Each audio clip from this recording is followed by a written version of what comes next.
मरीजों को इस मौसम में विशेष सावधानी बरतने की आवश्यकता होती है। उसका कारण ये होता है कि इस मौसम में ठंडक की वजह से हमारी मांसपेशियां संकुचित हो जाती हैं। मांसपेशियों के संकुचन की वजह से हमारी श्वास नलियां जो होती हैं वो संकुचित हो जाती हैं। और दूसरा कारण ये होता है वातावरण अत्यधिक प्रदूषित हो जाता है। उसका प्रमुख कारण ये होता है कि वातावरण में नमी होती है। नमी के कारण प्रदूषित कण जो होते हैं वो भारी होकर के हमारे रिस्पिरेबल जोन में आ जाते हैं। तो इसकी वजह से सांस की नलियां संकुचित हो गई और हमारा वायुमंडल प्रदूषित हो गया। तो ये सब मिलकर के एक ट्रिगर का काम करते हैं और जिसकी वजह से सांस के जो पहले से मरीज होते हैं उनको जो है अत्यधिक परेशानी होती है। अगर इनकी सावधानियों की बात करते हैं तो सबसे प्रथम यह है कि सांस के मरीजों को अपने शरीर को गर्म रखना पड़ता है और इसके लिए आवश्यक है कि वो पर्याप्त मात्रा में ऊनी कपड़े पहने और जब भी घर से बाहर निकलें तो सर से लेकर के पैर को ढक करके निकलें।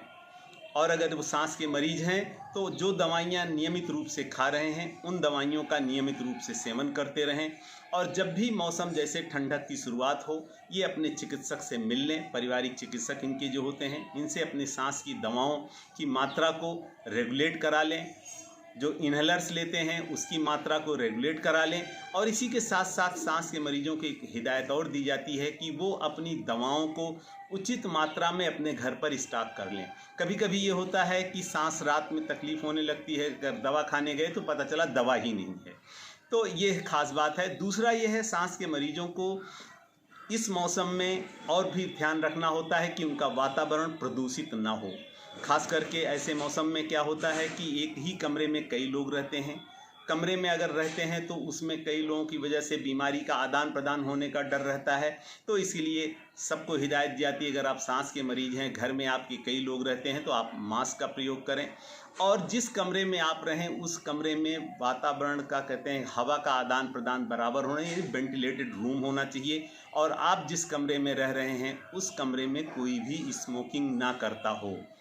जिस कमरे में आप रह रहे हैं उस कमरे को गर्म करने के लिए कोई धुआंधार वाली चीज़ें न प्रयोग करें, जैसे अंगीठी है, चूल्हा है, क्योंकि इन सब से जो है आपका वातावरण और प्रदूषित होगा और आपको सांस लेने में दिक्कत अधिक होगी। सांस के मरीजों को एक हिदायत और दी जाती है कि वो सुबह शाम घर से बाहर न निकलें।